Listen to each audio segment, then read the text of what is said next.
다 같이 일어서 찬송하며 주일 예배를 하나님께 드리겠습니다.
하나님 아버지 감사합니다. 우리를 창조하시고 우리를 위해 이 아름다운 세상을 선물해 주시며 죄로 인해 죽을 수밖에 없었던 우리들을 구원해 주시니 진심으로 감사드립니다.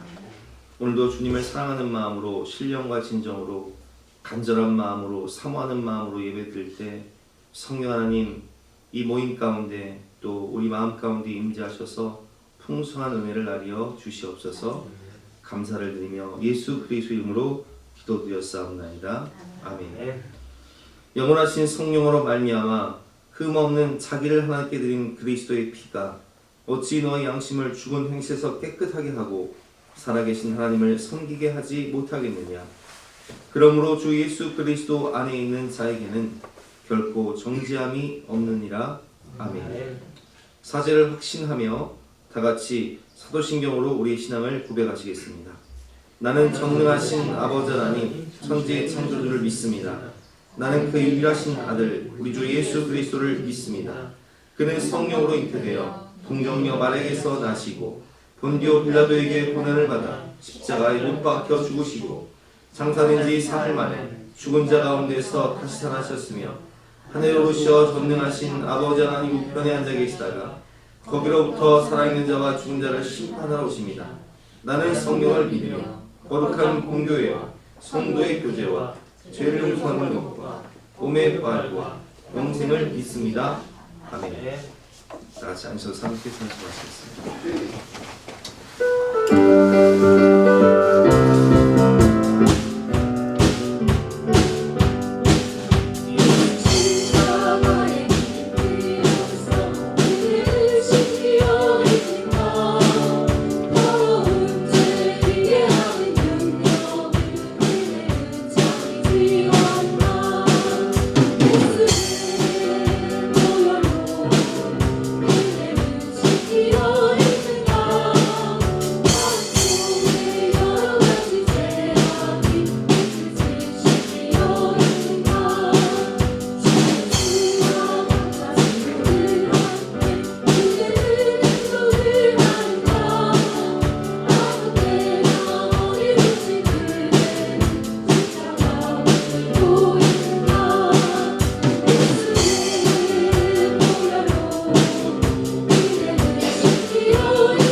어떤 저희의 삶에 빛을 비춰주시고 메마른 마음에 사랑을 심어주시는 하나님 아버지, 거룩한 주의 날 주님의 임재 앞에 거할 때 주님이 따스한 손길을 느끼게 하시고 기도하는 이 시간 사랑의 주님 품에 안겨 진정한 소망을 얻게 하시니 감사합니다.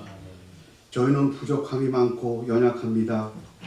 저희의 연약한 믿음을 용서해 주시고 염려와 두려움에 사로잡혀 마귀의 종로로 타던 저희들이었지만 하나님 아버지께서 양자로 삼아주시고 주님께서는 친구라고 말씀해 주신 한없는 은혜에 감사합니다.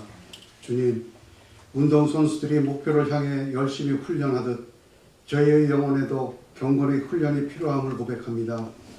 기도와 말씀의 자리로 저희를 이끌어 주시고 그 과정이 힘들고 지루하고 무겁게 느껴질지라도 피곤치 않게 하셔서 경건 훈련을 통해 믿음이 자라며 깊은 영성으로 주님처럼 생각하고 행동하는 저희들 되게 하옵소서.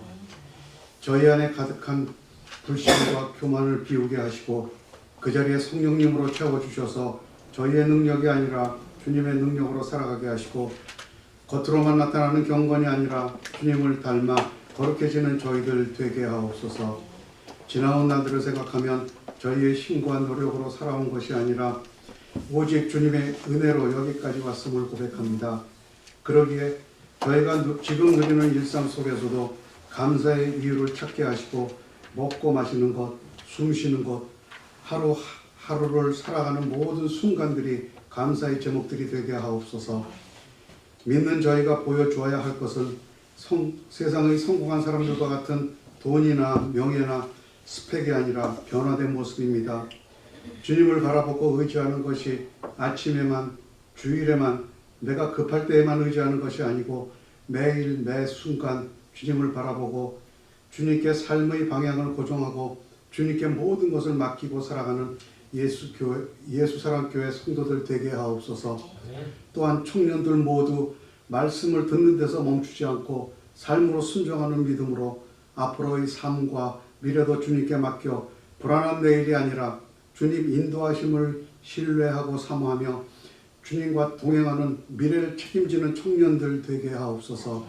다니엘 세우신 목사님께 성령의 능력을 갑자기나 더하여 주셔서 선포되는 말씀이 영혼을 소생시키는 생명의 양식이 되게 하시고 그 말씀이 삶의 나침판이 되어 세상을 향해 나아갈 때 빛과 소금의 역할을 감당하게 하옵소서.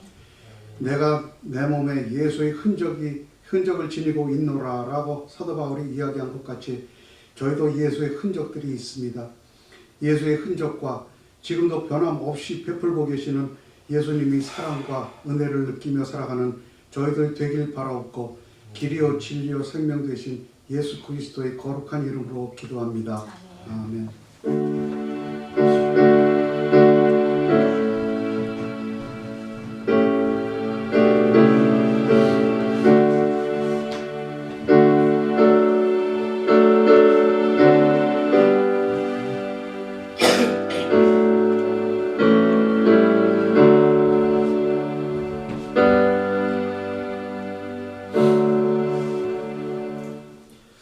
반갑습니다. 이렇게 화창하고 아름다운 주일날 주님을 사랑하는 마음으로 예배의 자리에 오신 여러분들을 주님의 이름으로 환영하고 축복합니다. 광고 말씀드리겠습니다. 교회학교 수련회 신청하실 분들은 오늘까지 신청해 주시길 바랍니다. 2부 예배 후에 점심 식사가 준비되었습니다. 식사하시고 또 목장 모임 한 후에 남성 목장은 족구 모임을 갖도록 하겠습니다. 오늘 주신 하나님 말씀은 요나서 1장 1절부터 17절까지 말씀인데요. 구약성경 1287년입니다. 영상을 통해서 함께 말씀을 듣도록 하겠습니다. 요나 제1장. 여호와의 말씀이 아미떼의 아들 요나에게 임하니라. 이르시되 너는 일어나 저 큰 성읍 니느웨로 와서 그것을 향하여 외치라. 그 악독이 내 앞에 상달되었음이니라. 그러나 요나가 여호와의 얼굴을 피하려고 일어나 다시스로 도망하려 하여 욥바로 내려갔더니 마침 다시스로 가는 배를 만난지라. 여호와의 얼굴을 피하여 그들과 함께 다시스로 가려고 배삭을 주고 배에 올랐더라.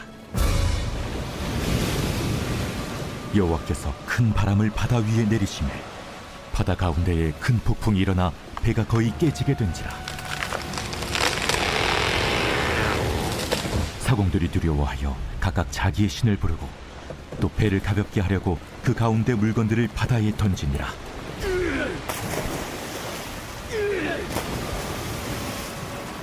그러나 요나는 배 밑층에 내려가서 누워 깊이 잠이 든지라. 선장이 그에게 가서 이르되, 자는 자여 어찌함이냐? 일어나서 내 하나님께 구하라. 혹시 하나님이 우리를 생각하사 망하지 아니하게 하시리라. 하니라. 그들이 서로 이르되, 자, 우리가 제비를 뽑아 이 재앙이 누구로 말미암아 우리에게 임하였나 알아보자. 하고 곧 제비를 뽑으니 제비가 요나에게 뽑힌지라. 무리가 그에게 이르되, 청하건대 이 재앙이 누구 때문에 우리에게 임하였는가 말하라. 내 생업이 무엇이며 내가 어디서 왔으며 내 나라가 어디며 어느 민족에 속하였느냐? 나는 히브리 사람이요 바다와 육지를 지으신 하늘의 하나님 여호와를 경외하는 자로라. 자기가 여호와의 얼굴을 피함인 줄을 그들에게 말하였으므로 무리가 알고 심히 두려워하여 이르되, 내가 어찌하여 그렇게 행하였느냐? 바다가 점점 흉흉한지라. 무리가 그에게 이르되, 우리가 너를 어떻게 하여야 바다가 우리를 위하여 잔잔하겠느냐? 나를 들어 바다에 던지라. 그리하면 바다가 너희를 위하여 잔잔하리라. 너희가 이 큰 폭풍을 만난 것이 나 때문인 줄을 내가 아노라. 그러나 그 사람들이 힘써 노를 저어 배를 육지로 돌리고자 하다가 바다가 그들을 향하여 점점 더 흉흉함으로 능히 못한지라. 무리가 여호와께 부르짖어 이르되, 여호와여, 구하고 구하오니 이 사람의 생명 때문에 우리를 멸망시키지 마옵소서. 무지한 피를 우리에게 돌리지 마옵소서. 주 여호와께서는 주의 뜻대로 행하심이니이다. 요나를 들어 바다에 던지매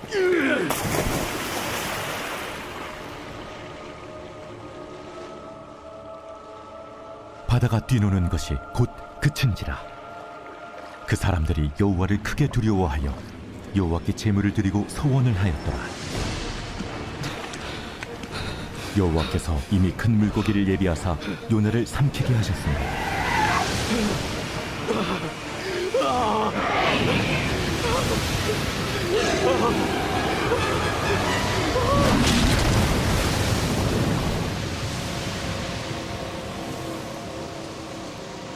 요나가 밤낮 3일을 물고기 뱃속에 있으니라.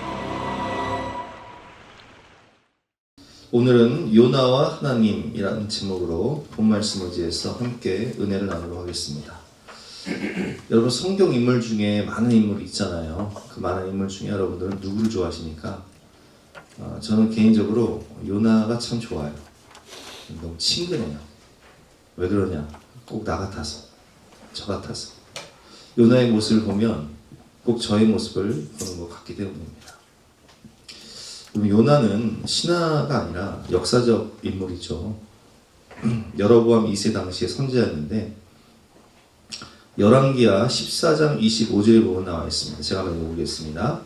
이스라엘 하나님 여호와께서 그의 종 가드헤벨 아mit대 아들 선지자 요나를 통하여 하신 말씀과 같이 여로보암이 이스라엘 영토를 회복하되 하맛 어귀에서부터 아라바 바다까지 하였으니 아멘.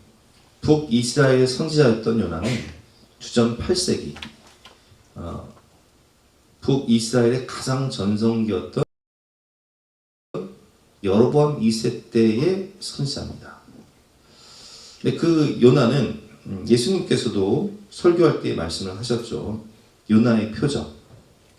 요나가 3일 동안 물고기 뱃속에 있었던 것 같이 예수님도 무덤에서 3일 동안 계실 것이다 라고 말씀을 하셨고 41절 말씀에 보면 심판 때에 니느웨 사람들이 일어나 이 시대 사람들을 정죄하리라 이렇게 말씀하신 것처럼 예수님께서도 이 요나의 이 사건은 역사적인 사실인 것을 말씀을 하셨어요.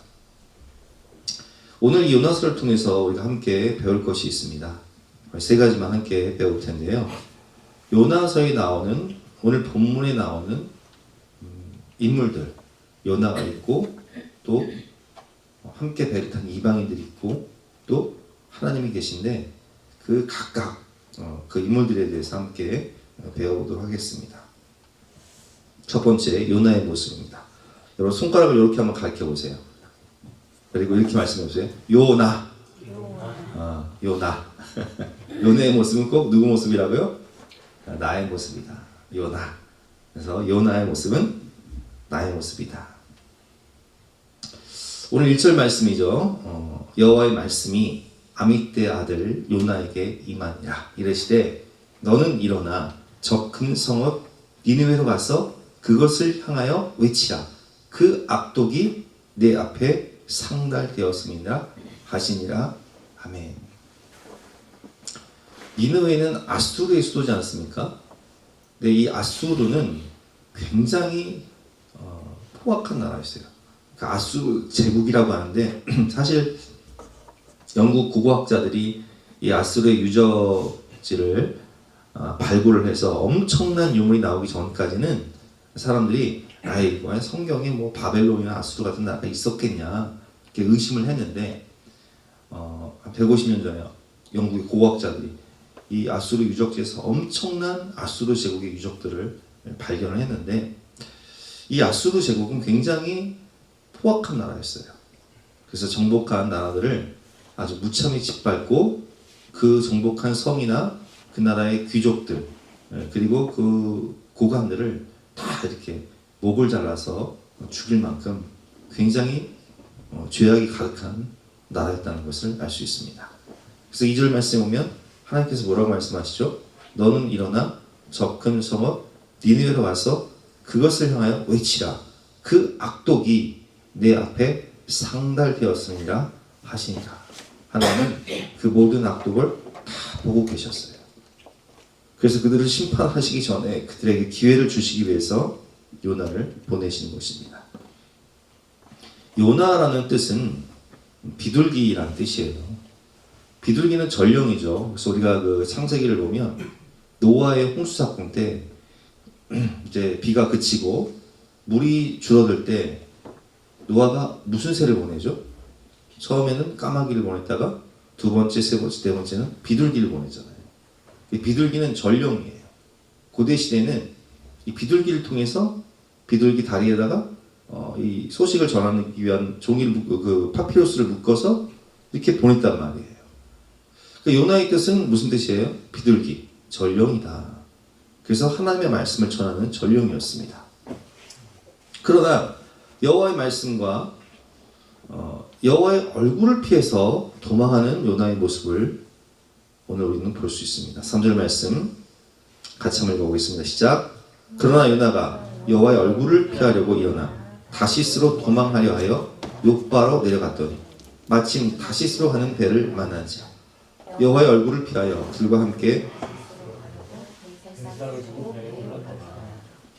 하나님의 얼굴을 피하기 위해서 하나님의 말씀대로 안 살기 위해서 요나는 다시스, 여기서 다시스는 학자들은 아마도 그 스페인의 것이다 라고 추정을 하고 있어요. 지중해를 건너서 스페인까지 가는 길은요 지금도 힘들지만 당시에 우리가 그 사도행전을 보면 바울이 지중해를 건너다가 뭘 만나죠? 유라굴로라는 광풍을 만나지 않습니까? 그래서 그 지중해를 건넌다는 것은요 굉장히 큰 시간과 물질이 필요한 거예요. 그 지금도 우리가 지금 그 뭐 전쟁 때문에 유가가 올라서 미국에 가는 비행기 값이 엄청나지 않습니까? 근데 그것보다 더 이 당시에는 더 많은 돈과 또 엄청난 시간을 할애하는 거예요. 1년 가까이 걸려요. 근데 그 엄청난 시간과 물질을 투자하면서 지금 요나가 어떻게 하고 있어요? 하나님의 말씀을 피해서 도망가고 있어요. 하나님의 낯을 피해 도망가고 있어요. 그래서 욥바 항구에 내려가면 지금도 욥바에 가면요 요나가 여기서 이제 배를 타고 물고기 고래를 만났기 때문에 고래라는 모형이 이제 있는데 어쨌든 그는 큰 뱃삭을 주고 배에 오르게 됩니다. 요나가 도망간 이유는 무엇일까요? 요나는 하나님이 얼마나 자비하신가, 얼마나 사랑이 많으신가, 자비와 인자가 많으신, 긍휼과 사랑이 많으신 하나님이신 것을 알았기 때문에 자신이 니느웨에 가서 회개하라 선포하면 그들이 용서받고 구원받을 것을 알았기 때문에 요나는 그것이 너무 못마땅한 거예요. 여러분, 관계가 안 좋은 사람, 나랑 원수같이 지내는 사람이 회개하고 구원받기를 원하는 분도 계실 수 있지만 어떤 분들은요 이렇게 얘기를 해요. 시어머니랑 너무 관계가 안 좋아서, 시어머니 때문에 받은 상처가 너무 큰 어떤 분은 전도를 하면요, 나 시어머니가 교회 다녀도 안 갈래요. 나 시어머니가 천국 가면 나 지옥 갈래요. 이렇게 얘기하는 분이 계세요. 내가 너무 상대방이 싫으면요, 너무 원수 같으면 그 사람이 구원받는 것을 원치 않는 거예요. 근데 요나가 그랬어요. 요나는 아수르 사람들이, 특별히 아수르의 수도였던 니느웨 사람들이 구원받는 것을 정말 죽기보다 싫어했어요. 그래서 심지어는 오늘 말씀을 보면 내가 죽으면 끝나니까, 내가 죽으면 니느웨 안 가도 되니까, 내가 죽으면 그 사람 구원 안 받겠네 해서 자신을 바다에 던져라, 이렇게 표현을 하고 있습니다. 12절 말씀이죠. 그때 바다에 나를 들어 바다에 던지라. 내가 자살할 수는 없으니까 차라리 나를 죽이라는 거예요. 몇 번이고 요나서에 보면 죽여달라고 하나님께 말을 하죠. 여러분, 그렇습니다. 우리가 요나를 통해서 바라보는 우리의 모습은 하나님의 말씀이 아닌 내 생각, 내 마음, 내 감정대로 살고 싶은 우리의 모습을 봅니다. 요나는 지금 하나님 자리에서 하나님의 말씀보다는 뭐가 중요해요? 내 마음이 중요해요. 내 감정이 중요해요. 내 생각 따라 살고 싶은 거예요. 하나님 말씀에 순종하고 싶지가 않아요. 그 영혼들이 구원받는 것을 원치 않아요. 요나는 지금 하나님의 일보다는 그냥 내 삶이 중요한 거예요. 내 마음이 중요한 거예요. 내 감정이 중요한 거예요. 내 생각이 중요한 거예요. 그리고 나는 니느웨에 있는 영혼들의 구원을 위한 자신의 사명보다는 화려한 다시스로 가서 성공을 추구하는 삶을 살고 싶었습니다. 영혼이야 죽든 말든 지옥에 가든 말든 무슨 상관이냐며 이기적으로 살아가는 모습을 볼 수 있습니다. 여러분, 이 모습이 바로 저와 여러분의 모습은 아닙니까? 성공주의 목회 신화를 포기하라라는 책을 보면, 제가 신학대학 다닐 때 읽었던 책인데 다시스가 얼마나 화려한 곳인가를 설명을 하고 있는데, 지금도 스페인 가면은 참 화려하지 않습니까?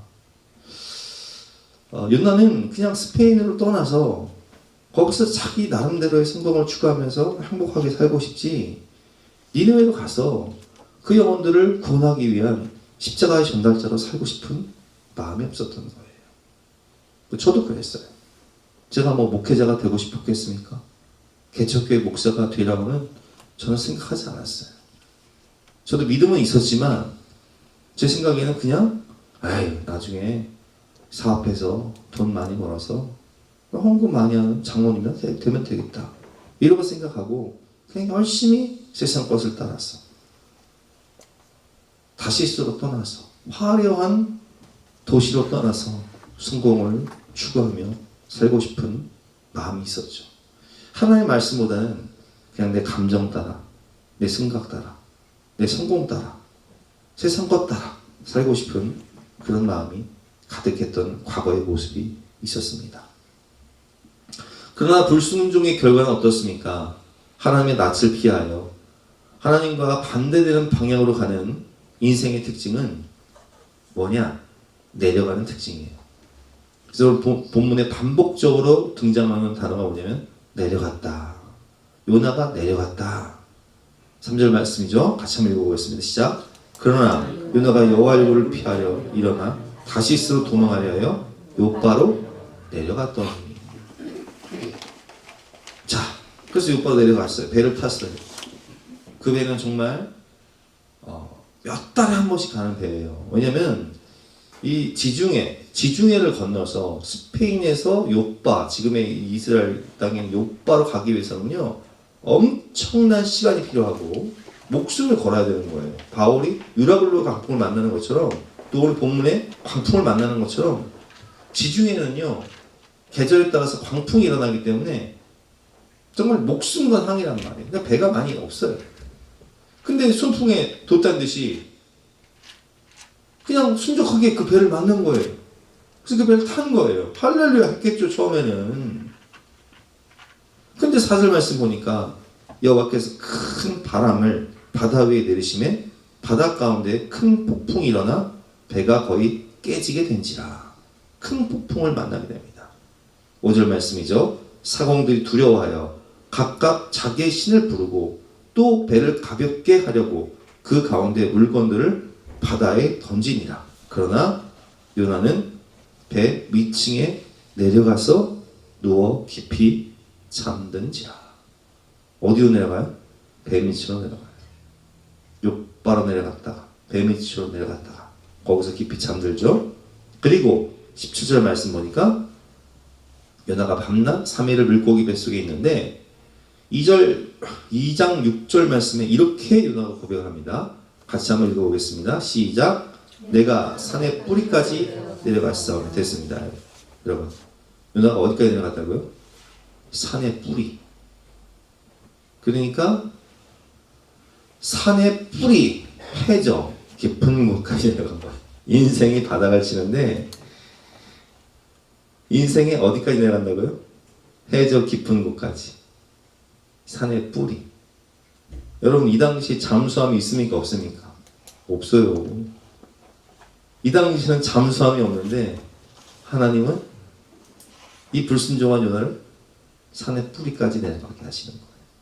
이게 불순종의 결과죠. 요나를 통해서 바라보는 내 모습입니다. 이처럼 악하고 이기적이고 불순종한 요나의 모습. 근데 그런 나를 구원하시고 택하신 하나님의 은혜. 하나님의 말씀을 전달하는 비둘기 같은 우리들, 하나님의 복음을 전하는, 하나님의 말씀을 전하는 전령으로 부름받은 우리들. 이렇게 부족하고 연약하지만 여러분, 하나님은 우리를 사용하시는 거예요. 그 말씀이 임하면 사명받는 십자가의 전발자가 됩니다. 요나는 불순종했지만 하나님은 그런 요나를 변화시키셔서 그가 니느웨에 가서 40일 지나면 니느웨가 무너진다 이렇게 외칠 때 몇 명이 회개하고 구원받습니까? 12만 명이 넘는 사람이 회개하고 구원받는 큰 일을 하게 된다는 것입니다. 그러니까 억지로 사명에 순종해도, 억지로 십자가를 지고 가도 하나님은 놀라운 일을 하시는 거예요. 시골교회 사모라는 그 유튜브인데 이분이 이제 새롭게 하소서에 나오셨더라고요. 이분은 나이가 젊어요. 진아보다 한 2-3살 많나? 젊죠. 이분은 그 몸이 타고났어요. 몸이 너무 좋아서 헬스를 하면 막 사람들이 쳐다보는 거예요. 그러니까 헬스장에서 그 헬스장 운영하시는 분이, 관장이, 야, 너는 네가 운동할 때 사람들이 쳐다보는 거 알아? 너 트레이너 한번 해봐. 그래서 학교를 체육학과를 갔어요. 그래서 헬스 트레이너를 하는데 사람들이 줄을 서는 거예요. 이게 헬스 트레이너가요, 시간당 뭐 6-7만 원을 받는데요. 그러니까 하루 종일 막 헬스 트레이너 스케줄을 잡고 하는데 20대 초반에 한 달에 1,000만 원을 넘게 벌어. 야, 그러니까 가만히 생각해보니까 내가 뭐 학교 다닐 필요가 있어요, 없어요? 학교 다닐 필요도 없는 거예요. 그냥 하루 종일 날 잡아가지고 그냥 헬스만 열심히 하면 돈 1,000만 원씩 버니까. 그래서 학교도 그만두고 헬스 트레이너를 하는데 돈은 많이 버는데 이게 체력적 한계가 있잖아요. 그 체력적 한계가 있으니까 야, 이거 내 사업을 해야겠다. 내가 이 직원으로 있을 게 아니다. 그래서 내 사업을 하기 시작한 거예요. 프로필 사진 찍는 거. 사진을 찍어서 헬스해가지고 프로필 사진 찍는 그런 사업을 한 거예요. 근데 단골 고객들이 다 온 거예요. 사업이 번창해. 그래서 돈을 너무 많이 벌어. 그러니까 이제 신앙생활을 하던 이 사람이 너무 바빠지니까, 돈도 많아지니까 교회를 나왔을까요, 안 나왔을까요? 교회도 안 나오는 거예요. 돈 벌면 뭐예요? 밤마다 클럽 다니는 거예요. 뭐 젊으니까. 뭐 그럴 수 있잖아, 젊은 애들. 그러니까. 근데 그러던 어느 날 친구가 그런 얘기를 하는 거야. 야, 이건 뭐 우리가 이렇게 그 솔로몬의 전도서처럼 우리가 맨날 밤마다 이렇게 뭐 돈 벌고 놀러 다니고 클럽 다니는 게 이거 죽으면 끝나는 건데 헛된 거 아니냐? 그렇게 얘기하는 거예요. 그래서 이분이요. 그래서 교회는 다녔으니까 그때 전도를 한 거예요. 자기도 교회 안 나가면서 전도를 한 거예요. 야, 너 하나님 믿어야 돼. 자기도 엉망으로 살면서. 근데 그 친구가 야, 너처럼 말하는 남자가 있는데 내가 소개시켜 줄 테니까 만나봐. 그래서 소개팅한 남자를 통해서 이분이요 다시금 회개하고 교회에 출석하게 돼요. 그리고 신앙생활을 열심히 하게 됩니다. 근데 열심히 하다가 하나님의 부르심, 자신의 사명을 깨달아요. 성경을 읽으면서 넓은 길이 아닌 생명의 길, 좁은 길로 가야겠다 생각하고 자신의 사명을 깨닫게 됩니다. 그리고 기도하는 중에 우연한 기회로 시골교회 여기 부연대여기가 시골교회 담임 목사님을 소개를 받아요. 근데 이 시골교회는요 성도가 한 명이었어요. 근데 이 목사님이 가가지고 이제 전도사 때 이 감리교단인데 감리교단은 담임을 해야 돼요. 그래야 목사 안수를 받아요. 그래서 개척을 하든 시골교회를 가든 단독 목회를 해야 목사 안수를 주거든요. 근데 이분이 한 명으로 시작해서 그 시골교회 한 명으로 시작해서 30명까지 그 시골교회를 부흥시킨 열정 있는 그런 목사님이었어요. 근데 이 교회는요 재정이 얼마나 열악하냐. 한 달에 헌금이 7만 원. 그리고 사택이 진짜 다 쓰러져가는 그런 집인데 변기에 쥐가 빠져 있고 막 그런 집이에요. 근데 이분이요 전도 세미나를 가서 그 목사님이 이제 감리교단 전도대회 그런 시골교회 그런 교회를 부흥시킨 돈으로 전도대회 1등을 한 거예요. 그래서 거기서 은혜를 받은 거예요. 그래서 내가 저분하고 내가 결혼을 해야겠다. 하나님이 감동을 주신 거야. 근데 여러분 생각을 해보세요. 그래도 나는 한 달에 1,000만 원 이상 벌던 사람인데 한 달 재정이 7만 원밖에 안 나오는 직업교회 사모가 된다. 그때 다 쓰러져가는 판자집 같은 쥐가 드글드글한 그런 곳에서 산다. 이게 여러분 제정신이면 하겠어요? 근데 하나님이 감동을 주시는 거예요. 그래서 이분이요 참 하나님 은혜죠. 그 전도대회 거기 1등을 하셔서 세미나 가서 내가 저분과 결혼하고 싶다 했던 그 목사님이 자기 교회 수요 예배 강사로 온 거예요. 그래서 담임 목사님한테 말씀을 드려가지고 목사님 제가 저분을 한번 만나고 싶은데 저 좀 소개시켜 주세요. 그래서 만났는데 만난 그날 묻지도 않고 따지지도 않고 그냥 날 잡았대요. 아니 여러분 같으면 결혼을 하는데 어떻게 이것저것 묻지도 않고 따지지도 않고 어떻게 결혼을 해요? 아니 시골교회 목사 입장에서는 이렇게 믿음 좋고 이쁜 여성분이 결혼을 하자는데 마다할 이유가 있습니까 없습니까? 안 그래도 저도 경험해봤지만 안 그래도 소개팅 나가봤자 맨날 퇴짜만 맞고 누가 믿은 시골교회 사모하려고 해요? 근데 할렐루야죠 할렐루야. 다짜고짜 날 잡자니까. 그래서 결혼을 했어요. 근데요 이분이요 시골교회 사모님이 돼서 목사님하고 목회를 하는데요 너무 잘해. 주일마다 성도님들 식사를 그냥 맛있게 만들어서 대접하고. 근데 하나님 은혜로 이분이 결혼할 때는요 가보니까 큰 교회에서 지원을 해줘가지고 사택이 다 리모델링이 돼 있는 거예요.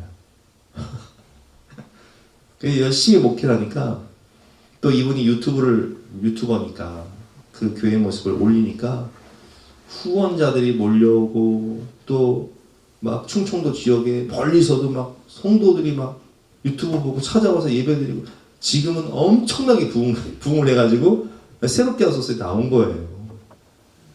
근데 이제 이분을 보면서 뭐 저도 요나 같지만 이분도 요나 같다. 요나가 세상길로 떠나서 하나님을 떠나서 불순종하고 그렇게 살아가지만 하나님은 끝까지 포기하지 않으시고 그를 사명자로 부르셔서 큰 일을 하게 하시잖아요. 이 사모님도 그렇게 하시더라고요. 저도 그랬고. 여러분 하나님은요 요나 같은 우리들을 고쳐 쓰시는 거예요. 변화시키시는 거예요. 큰 일을 하게 하시는 거예요. 십자가의 전달자로 살게 하시는 거예요. 그것이 바로 하나님의 부르심입니다. 저와 여러분을 부르신 하나님의 은혜를 생각하면서 우리 하나님의 부르심 함께 찬양하도록 하겠습니다.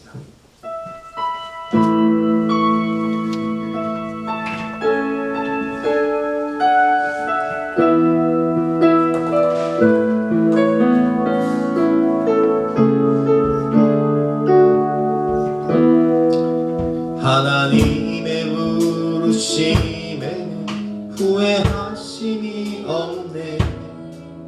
내가 이 자리에 선 것도 주의 부르심이라. 하나님의 부르심에는 결코 실수가 없네. 나를 부르신 하나님의 신실하심을 믿네. 나를 부르신 듯 내 생각보다 크고 날 향한 계획 나의 지혜로 생각 못하나 가장 좋은 길로 가장 안전한 길로 오늘도 날 깨끗이 믿네. 작은 나를 부르신 뜻은 나는 알 수 없지만 오직 감사와 순종으로 주의 길을 가리라. 때론 내가 연약해져도 주님 날 도우시니 주의 놀라운 그 계획을 나는 믿으며 살리.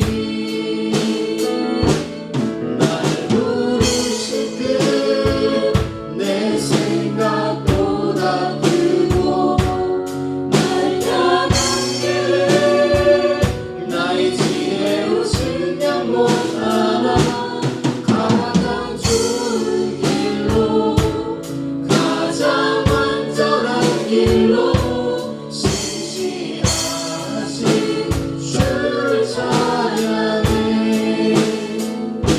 아멘. 두 번째는 이방인의 모습들인데요. 요나는 잘못된 선민 사상을 가지고 있었죠. 그래서 이스라엘 백성만 구원받아야 된다는 잘못된 선민 사상을 가지고 있었습니다. 그래서 요나는 이기심 때문에, 교만 때문에 이방인들이 구원받는 것, 특히 니느웨 사람들이 구원받는 것을 원치 않았는데 요나서의 특징을 보면 이런 요나와 이방인들이 대조가 돼요. 이방인들의 모습이요 참 사람들이 따뜻해. 그리고 지혜로워. 그리고 믿음이 있어요. 오늘 본문을 한번 살펴보도록 하겠습니다. 하나님을 모르는 이방인의 선장의 권면이죠. 6절 말씀 같이 한번 읽어보겠습니다. 시작. 선장이 그에게 가르쳐 이르되 자는 자여 어찌하느냐 일어나서 내 하나님께 구하라. 혹시 하나님이 우리를 생각하사 망하지 아니하게 하시리라 한다. 이방인 선장이 요나한테 뭐라고 얘기해요? 너 하나님께 기도해야 돼. 하나님께 기도해야 우리가 살지. 이방인 선장이 지금 요나를 권면하고 있는 거예요. 믿음이 없는 요나를, 불순종한 요나를.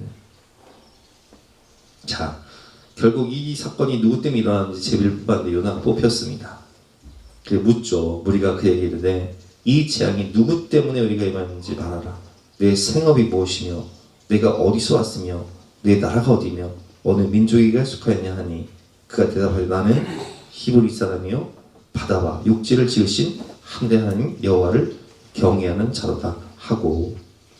자, 이 본문을 보면 요나를 구원하기 위해서 이 이방인들이 얼마나 애를 쓰는지 그 모습이 나와 있어요. 자, 이 풍랑을 만난 게 누구 때문이에요?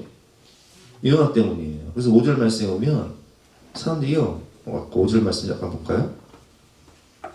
5절 말씀에 보면 사람들이요, 그 물건을 다 바다에 버려요. 무역하는 사람들이요, 물건을 바다에 버려. 그리고 배 기구를 버려. 살기 위해서. 누구 때문에? 요나 때문에. 그러면 내가 사업을 하는 사람 망한 거예요. 아니, 이 배를 왜 탔어요? 무역하는 사람들은 이 배를 왜 탔냐고요. 그 물건 어디 가서 팔려고? 다시스 가서 팔려고. 근데 누구 때문에 그지가 됐어요? 요나 때문에 망한 거예요. 선원들은 뭘 버려요? 배 기구를 버려요. 누구 때문에 망한 거예요? 요나 때문에 망한 거예요. 근데요, 10절부터 보겠습니다. 자기가 여호와의 굴을 피함인 줄을 그들에게 말하였으므로 무리가 알고 심히 두려워하여 이르되 내가 어찌하여 그렇게 행하였느냐. 책망을 받죠. 네가 어찌하여 그렇게 했느냐. 너 때문에 우리 망했다. 책망 받는 거예요. 근데요, 요나가 자신을 막 바다에 던지라고 얘기를 하는데 나를 던지면 풍랑이 잠잠해질 것이다 얘기하는데 13절 말씀 한번 읽어보겠습니다. 13절 시작. 그러나 그 사람들이 힘써 노를 저어 배를 육지로 돌리고자 하다가 바다가 그들을 향하여 점점 더 흉흉함으로 능히 못한지라. 아멘. 처음에 이 선원들이요, 요나를 바다에 던져요? 안 던져요? 안 던져요. 왜? 이 사람들 생명이니까. 요나도 누군가의 자식이고 요나가 결혼을 했는지 안 했는지는 안 나오지만 혹시 결혼을 했다면 누군가의 아빠일 거 아니에요. 생명을 소중히 여기는 거예요. 여러분, 우리 인간들은요, 우리 사람은요, 하나님을 인정을 하든 안 하든, 기독교인이든 아니든 모두가 하나님의 형상을 따라, 하나님의 이 형상이라는 뜻은 지정이에요. 하나님의 인격이에요. 하나님의 형상을 따라 지음받은 사람이기 때문에 인격이 있어요. 하나님 마음이 있다고요. 영혼, 생명을 사랑하는 마음. 그 믿지 않는 사람들도요, 어려움 당한 사람들, 교통사고 나서 막 차가 뒤집어 있으면 힘을 합쳐가지고 막 그 차를요, 막 이렇게 세우는 거예요. 막 끄집어내는 거예요.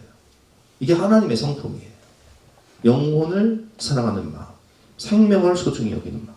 여러분, 예수 믿지 않는 사람들도요, 이런 마음이 있다는 거예요. 우리가 예수 믿기 이전에 이런 마음이 있었다는 거예요. 요나의 불순종에도 불구하고, 그 불순종을 통해서 막대한 피해를 봤음에도 불구하고 이방인들은 요나를 구원하기 위해서 애를 쓰고요. 그리고 이 사건을 통해서, 요나의 불순종을 통해서 이방인들은 하나님을 만나는 은혜를 경험하게 됩니다. 악을 선으로 바꾸시는 하나님의 은혜죠. 창세기 45장에 보면 요셉이 형들에 의해서 애굽에 팔리잖아요. 근데 나중에 형들을 용서하면서 이렇게 고백을 해요. 창세기 45장 5절 말씀 같이 한번 읽어보겠습니다. 시작. 당신들이 나를 이곳에 팔았다고 해서 근심하지 마소서. 한탄하지 마소서. 하나님이 생명을 구원하시려고 나를 당신들보다 먼저 보내셨나이다. 여러분, 요나는 악한 생각으로 하나님의 낯을 실패하여서 불순종해서 다시스로 가는 배를 탔어요. 결국 그 사건을 통해서 선장들과 무역하는 사람들은 큰 손해를 입었어요. 그러나 하나님은 악을 선으로 바꾸사 그 사건을 통해서 누구를 만나게 하세요? 살아계신 하나님을 만나게 하시는 거예요. 창세기 50장 20절 당신들은 나를 헤아려 했으나 하나님은 그것을 선으로 바꾸사 오늘과 같이 많은 백성의 생명을 구원하게 하시려 하셨나니. 악을 선으로 바꾸시는 하나님. 하나님을 모르던 이방인들 선원들이 어떻게 변화되는지를 보겠습니다. 5절 말씀 같이 한번 읽어보겠습니다. 시작. 사공들이 두려워하여 각각 자기의 신을 부르고 또 배를 가볍게 하려고 그 가운데 물건들을 바다에 던지니라. 그러나 여호와는 배 위층에 내려가서 누워 깊이 잠이 드는지라. 5절 말씀을 보면 사공들은 누구의 이름을 불러요? 각각 자기의 신을 불러요. 우상을 섬기던 사람들이었어요. 근데요, 그들이 변화가 돼요. 14절 말씀이죠. 무리가 누구에게 부르짖어요? 여호와께 부르짖어. 이르되 여호와여 구하고 구하옵나니. 간절하게 하나님께 기도를 하고 있는 거예요. 이 사람의 생명 때문에 우리를 멸망시키지 마옵소서. 무지한 피를 우리에게 돌리지 마옵소서. 주 여호와께서는 주의 뜻대로 행하시리이다. 하나님의 주권을 인정하는 거예요. 하나님의 살아계심을 인정하는 거예요. 그리고 요나를 들어 바다에 던져버리죠. 16절 말씀 한번 읽어보겠습니다. 시작. 그 사람들이 여호와를 크게 두려워하여 여호와께 제물을 드리고 서원을 하였더라. 아멘. 이 사람들이요, 처음에 뭘 두려워해요? 세상을 두려워해요. 뭘 두려워해요? 상황을 두려워해요. 그래서 각각 자기의 신들의 이름을 불러요. 근데 16절 보니까 이제는 이 사람들이 누굴 두려워해요? 하나님을 두려워해요. 그리고 하나님께 제물을 드리고 하나님께 서원하는 인생을 살게 됩니다. 그럼 이 본문을 묵상하면서 뭘 깨닫게 됩니까? 상황과 환경을 두려워하며 우상을 섬기던 그들이 이 사건을 통해서 하나님을 만나고 하나님을 두려워하게 되는 모습을 볼 수 있습니다. 요나서 4장에 보면 요나가 니느웨 가서 설교를 하는데 그 설교 내용이 이런 내용이에요. 40일이 지나면 니느웨가 무너지리라. 여러분, 40일이 지나면 니느웨가 무너지리라 라는 이 설교에 하나님이 들어가요, 안 들어가요? 회개가 들어가요, 안 들어가요? 성령이 들어가요, 안 들어가요? 예수가 들어가요, 안 들어가요? 이런 엉터리 설교가 어디 있어요? 40일이 지나면 니느웨가 무너지리라 라는 설교는요, 요나의 바람이에요. 40일이 지나면 니네 망해. 제발 그렇게 됐으면 좋겠다. 하나님도 안 들어가고 회개도 안 들어가고 성령도 안 들어가요. 근데 이 엉터리 설교를 듣고요, 니네 사람들 어떻게 해요? 죄를 뒤집어 쓰고 회개를 하네. 이 성령의 역사예요. 여러분, 그들이 변화가 돼요. 이방인들이 변화가 돼요. 그들이 구원을 받아요. 여러분, 하나님의 형상대로 지음을 받은 그 인간의 소중함, 오늘 본문에 나오는 선원들, 선장, 그리고 니느웨 사람들 다 하나님께서 기다리시는 너무나 소중한 하나님의 자녀라는 거예요. 오늘도 예수 믿지 않고 하나님을 떠나서 방황하는 영혼들, 우리 가족들, 우리 친구들, 세상 밖에 있는 영혼들, 하나님이 너무나 소중하고 아끼시는 그런 하나님의 자녀들이라는 거예요. 예수님은 그런 영혼들 우리 밖에 있는 양들이라고 표현하셨죠. 우린 다 우리 밖에 있는 양들이었어요. 우리는 유대인입니까? 이방인입니까? 우린 이방인이잖아요. 우린 다 우리 밖에 있는 이방인이었다고요. 그러나 하나님은 우리를 끝까지 기다리시며 어서 돌아오너라. 어서 지은 죄가 아무리 무겁고 크기로 내 어찌 못 감당하냐. 우리를 기다리시는 하나님의 사랑을 발견할 수 있는 것입니다. 죄악의 도성 니느웨도 포기하지 않으시는 하나님의 마음을 알 수 있죠. 에스겔 18장 23절 말씀 같이 한번 읽어보겠습니다. 시작. 주 여호와의 말씀입니다. 내가 어찌 악인이 죽는 것을 조금이더 기뻐하여 그가 돌이켜 그 길에서 떠나 사는 것을 어찌 기뻐하지 아니하겠느냐. 아멘. 우리 하나님의 마음을 생각하면서 그 영혼들, 하나님을 떠나서 방황하고 있는 그 영혼들에게도 하나님의 사랑, 예수의 은혜가 필요함을 우리 고백하며 찬양하는 시간 갖도록 하겠습니다.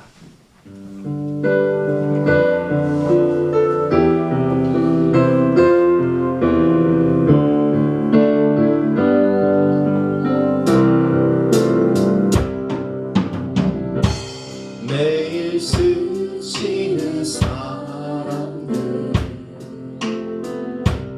내게 무엇 원하나 공허한 그 눈빛은 무엇으로 채우나 모두 자기 고통과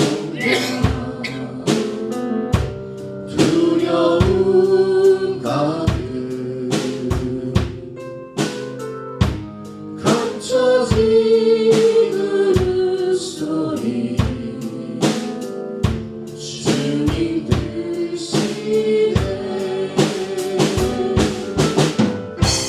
그들은 모두 주가 필요해 깨지고 상한 마음 주가 요심해 그들은 모두 주가 필요해 모두 알게 되리 사랑의 주님 캄캄한 세상에서 빛으로 흐르는 바다 잃어버린 자들과 나누라고 하시네 주의 사랑으로만 사랑할 수 있네 우리가 나눌 때에 그들 알겠네 그들은 모두 주가 필요해 깨지고 상한 마음 주가 요심해 그들은 모두 주가 필요해 모두 알게 되리 사랑의 주님. 여러분 그렇습니다. 하나님은 우리를 포기하지 않으세요. 요나도 포기하지 않으시고 니느웨 사람도 포기하지 않으시고 아무리 악한 악인이라도 하나님은 포기하지 않으십니다. 오늘 말씀을 통해서 우리가 깨달을 수 있는 것은 요나 같은 나 불순종하며 내 마음, 내 생각 따라 다시스를 향해 세상을 향해 내려가던 나 멸망의 도성, 화려한 취악의 도시, 지옥문을 향해 달려가던 나를 포기하지 않으신 사랑의 추격자 하나님 그 악한 니느웨 사람들도 포기하지 않으신 자비의 하나님을 우리는 깨달을 수 있습니다. 여러분 하나님이 나를 포기하지 않으신 것처럼 오늘도 하나님을 떠나서 방황하고 있는 우리의 가족들, 영혼들을 하나님의 끝까지 추격하세요. 붙잡으시오. 시편 139편 7절부터 한번 교독해 보겠습니다. 내가 주의 영을 떠나 어디로 가며 주의 앞에서 어디로 피하리까? 8절 시작.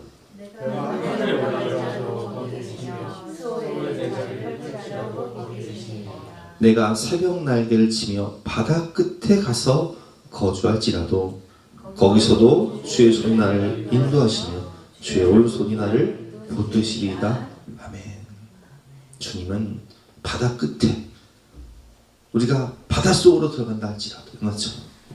거기서도 우리를 붙잡으시고 인도하시며 주의 오른손으로 붙들고 계신다라고 말씀을 하고 계십니다.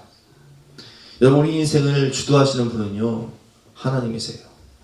내가 내 인생을 사는 것 같지만, 요나가 요나 인생을 사는 것 같지만, 요나를 부르시는 분도 하나님이시요, 요나에게 말씀하시는 분도 하나님이시요, 불순종한 요나를 붙들어 주시고 회개하게 하시는 분도 하나님이시요, 또한 그 요나를 보내시는 분도 하나님이시요, 그 요나를 통해서 12만 명의 영혼을 구원하시는 분도 하나님이시라는 거예요. 우리 인생을 붙잡고 계시고 우리 인생을 주도하시는 하나님.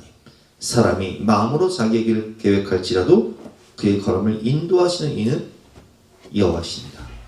대저 사람의 길은 여호와의 눈앞에 있나니 그가 그 사람의 모든 길을 평탄하게 하시느니라. 아멘. 우리가 아무리 방황하고 흔들려도요, 하나님은 우리를 끝까지 포기하지 않으신다는 거예요. 우리 노예에 서울숲 드림교회라는 교회가 있는데요, 신도배 목사님, 또 김여우수아 목사님, 이분이 그 새롭게 하소서에 간증을 나오셨더라고요. 이분은 어렸을 때 부모님이 이혼하면서 참 많은 상처를 받고 그런 가운데 어머니를 따라서 미국 유학을 가게 되는데, 거기서 굉장히 방탕한 생활을 해요. 맨날 술 취해가지고 친구들이랑 술 취해가지고, 한 번은 술 취해서 친구가 음주운전을 해가지고요, 그 차가 전복이 된 거예요. 폐차될 지경이 됐어요. 술이 떡이 돼가지고 그런지도 모르고 일어나보니까 병원이야. 그런 분이에요. 근데 하나님은요, 이분을 포기하지 않으세요. 그래서 어느 날 정말 하나님 은혜죠.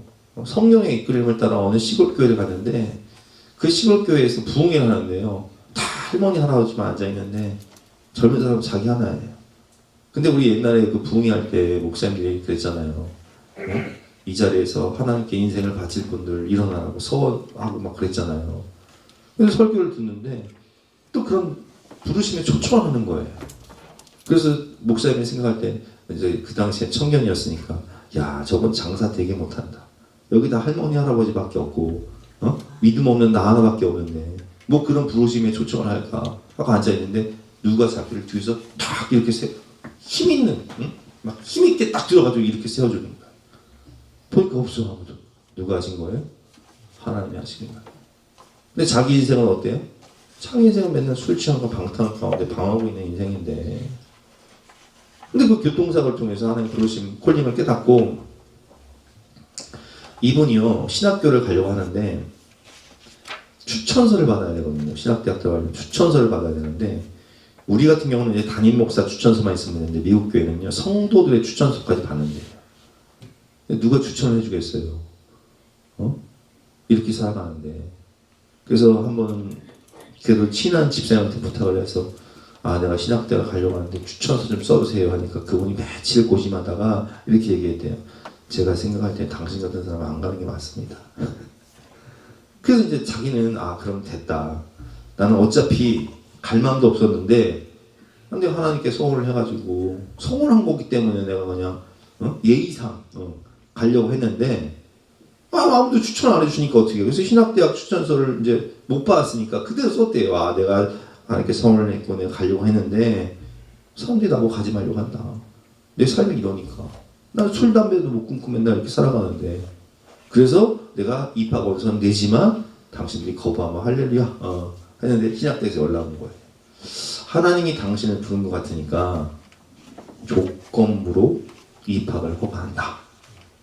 1년 동안 학교를 다니면서 술, 담배 끊어보고 하나님의 만지심을 통해서 변화를 한번 추구해봐라.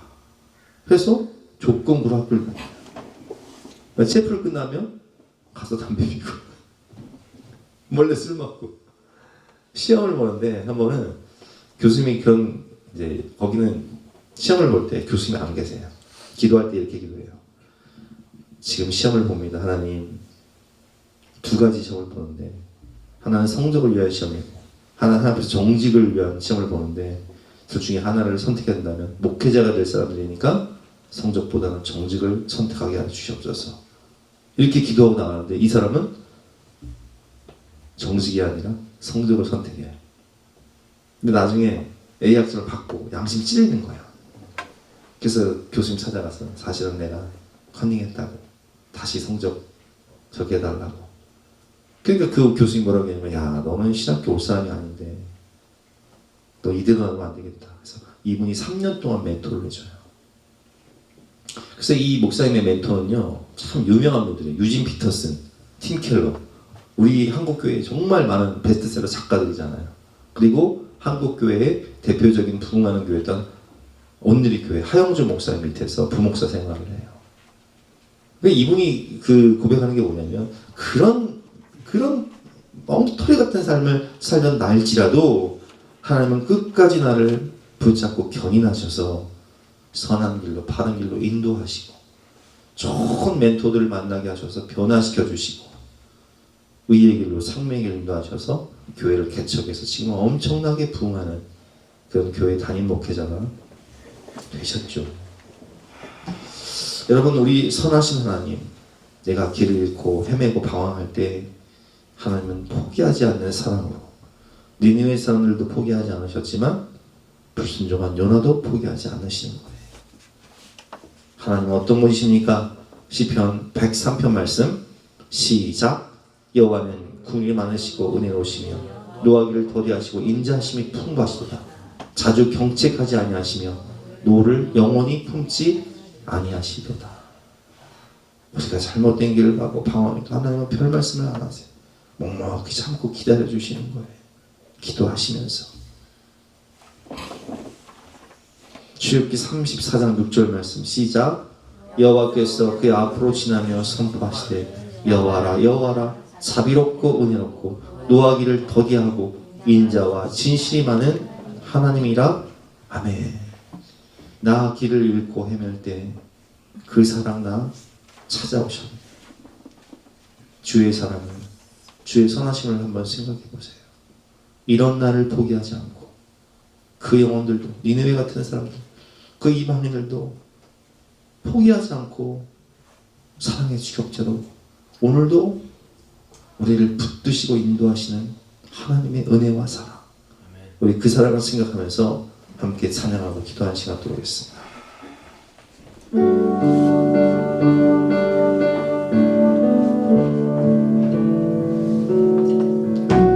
주의 사랑을, 주의 선하심을, 주의 은혜를 생각해보라. 하늘보다도 더 높으신 아버지의 사랑 크고 놀랍네. 아버지 사랑 크고 놀랍네. 내 어찌 그 사랑 잊으리. 내 어찌 그의 긍휼을 잊으리. 내 영혼의 모든 소원 만족시키니 하나님. 주의 사랑을, 주의 선하심을,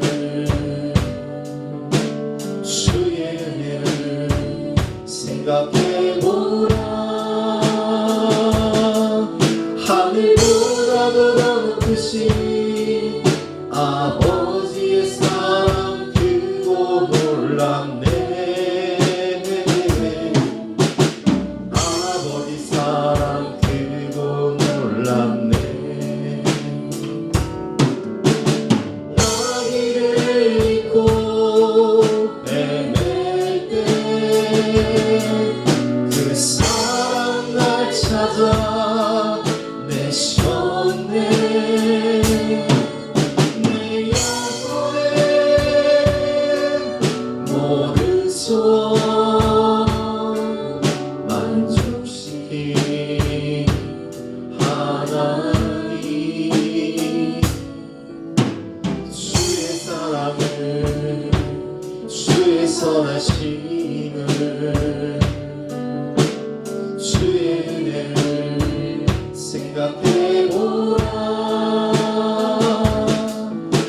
하늘보다도 더 높으신 아버지의 사랑 크고 놀랍네. 아버지 사랑 크고 놀랍네. 나 길을 잃고 헤맬 때, 나 길을 잃고 헤맬 때 그 사랑 날 찾아 내셨네. 내 영혼의 모든 소원 만족시킨 하나님, 주의 사랑을, 주의 선하심을, 주의 은혜를 생각해보라. 하늘보다도 더 높으신 아버지의 사랑 크고 놀랍네. 아버지 사랑 크고 놀랍네. 하나님, 우리가 요나처럼 방황하며 불순종할 때도 하나님 끝까지 우리를 포기하지 않으시고 부르셔서 고치시고 우리를 사용하셔서 큰 일을 행하게 하셨습니다. 오늘도 하나님을 떠나 방황하며 니느웨 백성처럼 살아가는 우리의 가족들, 친구들도 하나님은 끝까지 포기하지 않으시고 그 영혼들을 구원하시겠다 약속하셨으니 우리가 믿음을 가지고 눈물로 기도하고 사랑으로 섬기며 복음을 전할 때 반드시 그 영혼들이 천국 백성 될 수 있도록 은혜를 베풀어 주시옵소서. 예수님의 이름으로 기도드렸사옵나이다. 아멘. 다 같이 일어나서 결단 찬송가 304장 찬송하시겠습니다.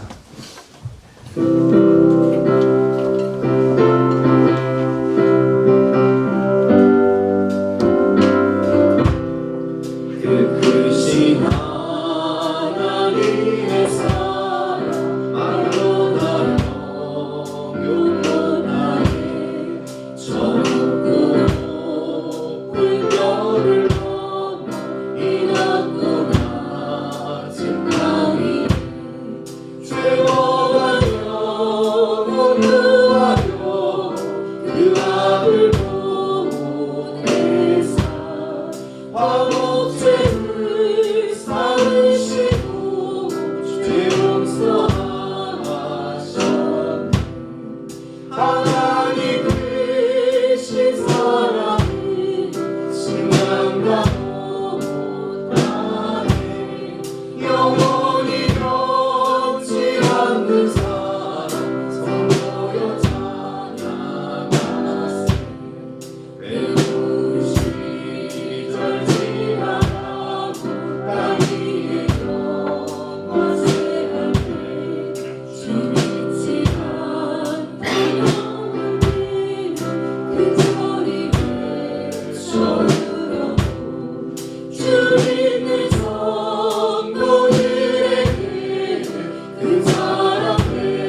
하나님같이 불순종하는 우리들을 끝까지 포기하지 않으시고 십자가의 전달자로 사용해 주시고 니느웨 백성같이 강박하고 하나님을 떠나 죄 가운데 지옥문을 향해 달려가던 영혼들도 포기하지 않으시고 인자와 자비로 긍휼로 기다리시며 구원하시는 하나님의 사랑을 믿기에 오늘도 우리의 사랑하는 가족들을 믿지 않는 친구들을 하나님의 권능의 오른손에 의탁합니다. 반드시 성령께서 그 영혼들을 구원하여 주시고 하나님의 나라와 영광에 존귀하고 아름답게 사용하여 주시옵소서. 오늘도 주님을 사랑하는 마음으로 신령과 진정으로 예배를 드리며 귀한 예물을 바치는 우리 모든 성도님들의 근본의 중심을 아시오니 마음의 소원을 다 이루어 주시옵소서. 감사를 드리며 예수 그리스도 이름으로 기도드렸사옵나이다. 지금은 우리 구주 예수 그리스도의 은혜와 독생자를 주신 영원하신 하나님의 사랑과 성령 하나님의 감화감동 역사하심이 우리 모든 성도님들 머리머리 위에 또 가정 위에 사업 위에 앞날 위에 영원토록 함께 하시기를 간절히 축원하옵나이다. 아멘.